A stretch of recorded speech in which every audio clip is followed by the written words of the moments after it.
ஆவிக்குரிய நிலை அடைகிற ஒரு தேவ ஆலய இடம் என்பது நம்முடைய ஆத்துமா பலப்படுத்தப்படுகிற ஒரு இடம். இந்த ஆத்துமா தான் உங்க வாழ்வினுடைய அஸ்திபாரம். ஆத்துமா பலன் கொள்ளாமல், ஆத்துமா வலிமை பெறாமல், ஆத்துமா உறுதி பெறாமல் உங்கள் உடலை நீங்கள் எந்த அளவுக்கு பேணி பாதுகாத்து பராமரித்தாலும் அது தரமானதாய் வாழ்ந்து விட முடியாது. எத்தனை பேரை நம்ம பார்த்திருக்கோம்ல, பேர் பெற்றவர்கள், புகழ் பெற்றவர்கள், ஆரோக்கியம் உள்ளவர்கள், வெளி தோற்றத்தில் பார்க்கும் பொழுது மிகவும் ரொம்ப அற்புதமா இருக்கக்கூடியவர்கள், உள்ளத்திலே உறுதியும் இருதயத்திலே தைரியமும் மனதிலே வலிமையும் இல்லாதபடியினால் உடைந்து போனவர்கள், தற்கொலை செய்து கொண்டவர்கள், மாய்த்து கொண்டவர்கள், மடிந்து போனவர்கள் என்று ஆயிரமான பேர் இன்றைக்கும் ஒவ்வொரு நாளும் மடிந்து போய் கொண்டுதான் இருக்கிறார்கள். ஆகவேதான் திருவாக்கு சொல்லுகிறது, பிரியமானவர்களே, உங்கள் ஆத்துமா வாடட்டும். முதல்ல உங்க ஆத்துமா வாடட்டும். உலகம் எதை வைத்திருக்கிறது? எல்லாவற்றிலும் வாழ்ந்திருப்பதை முதலாவதாக வைக்கிறது, ஆத்தும வாழ்வை பிறகாக வைக்கிறது. ஆனால் வேதம் வைக்கக்கூடிய அந்த பேட்டர்னை பாருங்க. முதல்ல ஆத்தும வாழ்வு, பிறகு எல்லாவற்றிலும் வாழ்ந்து சுகமா இருத்தல். எத்தனை பேர் ஆமென் சொல்றீங்க? 5 பேருக்கு சமைச்சிருக்கீங்க, ஆனா வீட்டுல நீங்க ஒரு ஆள் தான் இருக்கீங்க. வீட்டுல 5 பேருக்கு சமைச்சிருக்கீங்க, ஆனா வீட்டுல யார் இருக்கா? சமைச்ச நீங்க மட்டும்தான் இருக்கீங்க. ஒரு ஆள் சாப்பாடு நீங்க சாப்பிட்டீங்க, மத்த 4 சாப்பாடு குப்பையில தான் போகும். எத்தனை பேர் ஆமென் சொல்றீங்க? அப்போ 5 பேர் சமைக்கிறதுக்கு முன்னாடி முதல்ல 5 பேர் இருக்காங்கன்னு செக் பண்ணிக்கணும்.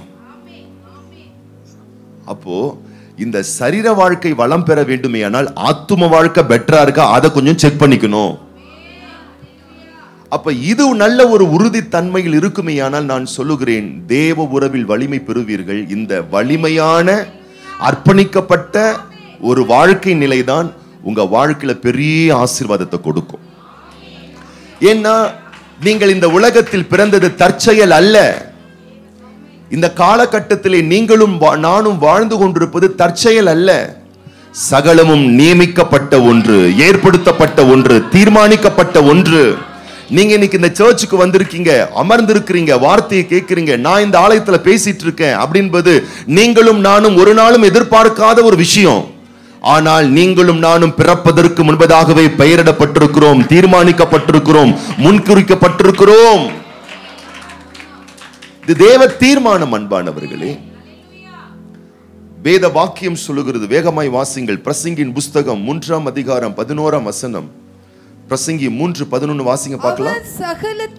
அவர் சகலத்தையும் அதினதின் காலத்திலே நேர்த்தியாக செய்திருக்கிறார். அவர் சகலத்தையும் அந்த டைம்ல, அதினதின் காலத்துல, சொல்லுங்க பார்க்கலாம், பெர்ஃபெக்ட்டா செஞ்சிருக்கார், நேர்த்தியாக செய்திருக்கிறார். ஏதோ 1-2 காரியங்களை அல்ல. என் அன்பு பிள்ளைகளே, நம்முடைய வாழ்வை குறித்த எல்லாவற்றையும் அவர் நேர்த்தியாக செய்திருக்கிறார், பர்ஃபெக்ட்டா செஞ்சிருக்கிறார். எவ்வளவு நேர்த்தியா நம்மளை படைச்சிருக்காரு பாருங்க ஆண்டவர். யோசித்து பாருங்க. நம்முடைய படைப்பே அற்புதமான ஒரு படைப்பு. நம்முடைய தோற்றமே அற்புதமான ஒரு தோற்றம். அழகா படைச்ச ஆண்டவர், நேர்த்தியா படைச்ச ஆண்டவர். பக்கத்துல பார்த்து சொல்லுங்க, நீங்க ரொம்ப அழகா இருக்கீங்க. அது கோபமா சொல்லக்கூடாது. அது என்ன தெரியல, என் கண்ணுக்கு நீங்க இன்னைக்கு ரொம்ப நல்லா இருக்கீங்க, ரொம்ப அழகா இருக்கீங்க. இப்ப அவங்கள பார்த்து சொல்லுங்க, இது தானா வந்ததல்ல, இது தேவனால வந்தது. யாருக்கும் அவர் தராத மகிமையை நமக்கு தந்திருப்பது நோக்கம் என்ன? இது தேவ திட்ட, தேவ தீர்மானம். இப்ப எங்க பிரச்சனை வருது? அவர் தான் எல்லாம் தீர்மானிச்சிருக்கிறாரு. எங்க பிரச்சனை வருதுன்னா, நல்ல கவனிங்க, அவர் எல்லாம் தீர்மானித்து விட்டார் என்ற ஒரு தெய்வீக சிந்தையோடு என்றைக்கு மரியாதை போல நாம் நம்மை அர்ப்பணித்து ஒப்பு கொடுத்து, இதோ நான் ஆண்டவருக்கு அடிமை, உம்முடைய சித்தத்தின்படி, உம்முடைய வார்த்தையின்படி, உம்முடைய விருப்பத்தின்படி, எனக்காக நீர் தீர்மானித்த தீர்மானத்தின்படி ஆக கடவுதுன்னு சரண்டர் பண்றோமோ, தத்தம் பண்றோமோ, சரணாகதி ஆக்குகிறோமோ, அன்றைக்கு வாழ்க்கை பெட்டரா மாறும். அது பார்ப்பதற்கு சில விஷயம் கஷ்டமா இருக்கலாம். மரியாளுக்கு ரொம்ப ஈஸியா இருந்திருக்காது. திருமணமாகாத ஒரு கன்னி பெண் குழந்தையை பெற்றெடுக்கிறார் என்பது ஒரு சவாலான ஒரு விஷயம். சுகமா இருந்திருக்காது. ஆனா அவ அதெல்லாம் பார்க்கல. நான் தானா பறக்கல இந்த உலகத்துல, தேவனுடைய சித்தத்தால பிறந்திருக்கேன். தேவனால் எனக்கெல்லாம் கொடுக்கப்பட்டிருக்கிறது. ஆகவே தேவனே, என்னுடைய வருங்காலங்களை குறித்து நீங்க திட்டம் பண்ணிருக்கீங்க, உம்முடைய சித்தத்தின்படி ஆக கடவுதுன்னு சரண்டர் பண்ணா பாருங்க, இன்னைக்கு வரைக்கும் வேதம் சொல்லுகிறது, ஸ்திரீகளுக்குள் அநேக ஸ்திரீகள் இருந்தாலும் அர்ப்பணிக்கப்பட்ட மரியாளே பாக்கியவதி, ஆசீர்வதிக்கப்பட்டவள், கனம் பெற்றவள். ஏன் அவள் பாக்கியவதி? ஏன் அவள் ஆசீர்வதிக்கப்பட்டவள்? ஒரே ஒரு காரணம் தான், ஒப்பு கொடுத்ததுனால, அர்ப்பணிச்சதுனால, தத்தம் செஞ்சதுனால. ஆனா இதை உணராமல் தான் நம்ம பிடிவாதத்தோடு வாழ்ந்துட்டு இருக்கோம். ஆண்டவர்கிட்ட என்ன பிடிவாதத்தோடு வாழ்ந்துகிட்டு இருக்கோம்? இது எனக்கு கிடைச்சாதான், இது எனக்கு நடந்தாதான், இந்த பொண்ணு எனக்கு கிடைச்சாதான், இந்த பையன் எனக்கு கிடைச்சாதான், இந்த வாழ்க்கை எனக்கு கிடைச்சாதான், இந்த வேலை எனக்கு கிடைச்சாதான், இந்த வருமானம் எனக்கு கிடைச்சாதான். சொல்லட்டுமா, தப்பா எடுத்துக்காதீங்க. சின்ன வயசுல இருந்து பெரியவங்க வரைக்கும் இருக்கீங்க, இந்த இடத்துக்கு தயவு செய்து போயிடாதீங்க. போனா என்ன ஆகும்? போராடி எடுத்துப்பீங்க. ஆனா எடுத்துக்கினதுக்கு அப்புறமா தான் யோசிப்பீங்க, தலை மேல துண்டை போட்டுக்கிட்டு தெரியாம பிளான் பண்ணிட்டோமோன்னு சொல்லி.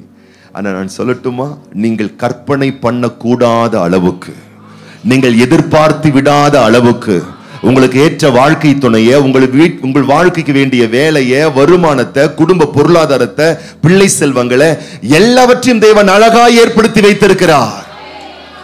நேர்த்தியா ஏற்படுத்தி வச்சிருக்கிறார். நீங்க நினைச்சு பார்க்காத வகையில் அவர் ஏற்படுத்தி வச்சிருக்கிறார். எத்தனை பேர் சொல்லி நான் கேட்டிருக்கிறேன் தெரியுமா? ஒருவரா இருவரா, தப்பு பண்ணிட்டேன் பாஸ்டர், தப்பா சூஸ் பண்ணிட்டேன், அவசரப்பட்டு இதுல இறங்கிட்டேன். ஒருத்தர் ரெண்டு பேர் இல்ல, ஏராளமான பேர். இன்னைக்கு நான் சொல்றேன், அந்த இடத்துக்கு போயிட்டு வலி வேதனையோடு வாழாதீர்கள், மொத்தமா அவருக்கு சரண்டர் பண்ணிருங்க. இந்த அர்ப்பணிப்பை என்ன தெரியுமா ஆகும்? நல்ல கவனிங்க. உங்களுக்குன்னு அவர் வச்ச ஒரு வாழ்க்கை துணை, உங்களுக்குன்னு வச்சிருக்கிற உயர்ந்த நிலை, உங்களுக்குன்னு வச்சிருக்கிற ப்ரொமோஷன், உங்களுக்குன்னு வச்சிருக்கிற வீடு, உங்களுக்குன்னு வச்சிருக்கிற ஊழியம், உங்களுக்குன்னு வச்சிருக்கிற மேன்மை இருக்கு பார்த்தீங்களா? அதை உங்கள் வசத்தில் கொண்டு வருவதற்கான தெய்வீக ஆயுதமே உங்களை அர்ப்பணிப்பதுதான், உங்களை ஒப்பு கொடுப்பதுதான். எனக்கு ஒன்றும் தெரியல ஆண்டவரே, எங்கள் அறிவு குறைவானது, எங்க ஞானம் ரொம்ப சின்னது, எங்க புத்தி ரொம்ப சின்னது. ஆண்டவரே, நீர் எல்லாம் அறிந்தவர், உங்களுக்கு எல்லாம் தெரியும் அப்பா. எனக்கு எந்த டைம்ல எனக்கு என்ன செய்யணும்னு எல்லாம் அறிஞ்சு வச்சிருக்கீங்கப்பா. ஒரு நல்ல பிள்ளை நம்பும், எங்க அம்மா கரெக்டா பர்த்டேக்கு கேக் வெட்டுவாங்க. ஒரு நல்ல பிள்ளைக்கு தெரியும், எங்க தாய் தகப்பன பர்த்டேக்கு என்ன விஷ் பண்ணுவாங்க. கரெக்ட் டைம்க்கு எங்க டாடி மம்மி கரெக்டா செய்வாங்கன்னு ஒரு நல்ல பிள்ளை அறிந்து, அந்த பிள்ளை தன் லைஃப தான் பெற்றோரிடத்துல தத்தம் பண்ணுவது போல நாம் தத்தம் செய்ய ஆரம்பித்து விட்டால், நான் சொல்றேன், அந்த அர்ப்பணிப்பு அற்புதங்களை உங்கள் வாழ்வில் கொண்டு வரும். அந்த அர்ப்பணிப்பு ஆசீர்வாதங்களை உங்கள் வாழ்வில் கொண்டு வரும். அந்த அர்ப்பணிப்பு ஆச்சரியங்களை உங்கள் வாழ்வில் கொண்டு வரும். ஆனா அந்த அர்ப்பணிப்புக்கு எதிராக நம்ம செயல்படுறோம் பார்த்தீங்களா? இளைய குமாரனுக்கு அப்பா எல்லாம் செஞ்சு வச்சிருக்காரு, எல்லாம் ஏற்படுத்தி வச்சிருக்காரு. ஆனா அவன் என்ன பண்ணான்? லூக்கா 15 அவன் என்ன பண்ணான்? இல்ல இது இல்லை, எனக்கு அதுதான் வேணும், இப்படிதான் வேணும், என் லைஃப் இப்படிதான் இருக்கணும். அவன் சூஸ் பண்ணி ஒரு பாதைக்குள்ள போனா. வேதம் சொல்லுகிறது, மனுஷனுடைய வழிகள், மனுஷனுடைய காரியங்கள் அவனாலே ஆகிறது அல்ல, அவனை நடத்தக்கூடிய ஆண்டவருடைய தேவ தயவாலே ஆகிறது என்பதை அவன் புரிகிறது இல்ல. கடைசியில குத்துது, கொடையுது, அலசடிப்படுது, வலிக்குது, வேதனைப்படுது. ஏன் அப்படி பண்ண, எதுக்கு இப்படின்னு பண்ணன்னு சொல்லிட்டு பக்கத்துல பார்த்து சொல்லுங்க, காலம் கடந்த பிறகு, கண் கட்ட பிறகு சூரிய நமஸ்காரம் தேவையில்லை. கண்ணு நல்லா இருக்கும் பொழுதே கண்கள் திறக்கப்படட்டும்.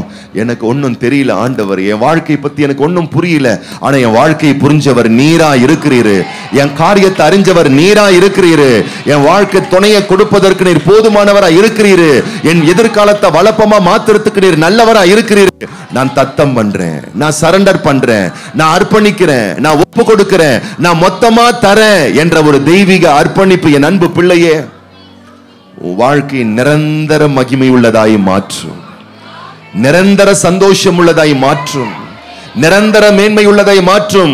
தேவ பிள்ளையை உறுதியாக நம்பு, அவர் சகலத்தையும் மதனத்தின் காலத்திலே நேர்த்தியாய் செய்திருக்கிறார். உனக்கானதை உனக்காக அவர் தீர்மானித்திருக்கிறார்.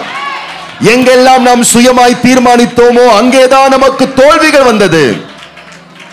எங்கெல்லாம் கர்த்தருடைய கரத்தில் நம்ம மொத்தமா அர்ப்பணித்து விட்டோமோ ஆண்டவர் ஒரு நாளும் நம்மை கைவிடவே இல்லை, விட்டு விலகவே இல்லை.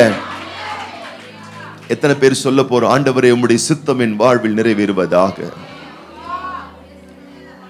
நான் சொல்றேன், ஒருவேளை சில விஷயங்கள் உங்களுடைய வாழ்க்கையில அது வராம இருக்கு, அது கிடைக்காம இருக்கு, போராடிக்கிட்டே இருக்குன்னா நான் சொல்றேன், அர்ப்பணிக்கிற நிலை என்பது இளைப்பாறுகிற ஒரு நிலை. அர்ப்பணிக்கிற நிலை என்பது ஒரு போராடுகிற நிலையில இளைப்பாரி சரண்டர் பண்ற ஒரு நிலை. ஆண்டவர் எனக்கு கட்டுப்பாட்டுக்குள்ள வரல, நான் எவ்வளவு பிரயாசப்பட்டுட்டேன், என்னுடைய ஞானம், அறிவு, புத்தி, திறமை எல்லாத்தையும் வச்சு நான் யூஸ் பண்ணி பார்த்துட்டேன், முடியல. ஆனா நான் உன் கையில ஒப்பு கொடுத்துறேன். ஆண்டவரே, நீங்க அர்ப்பணிக்கும் பொழுது நான் சொல்லுகிறேன், ஆண்டவருடைய ஆச்சரிய அற்புதங்கள் உங்கள் வாழ்வில் நிறைவேற ஆரம்பிக்கும்.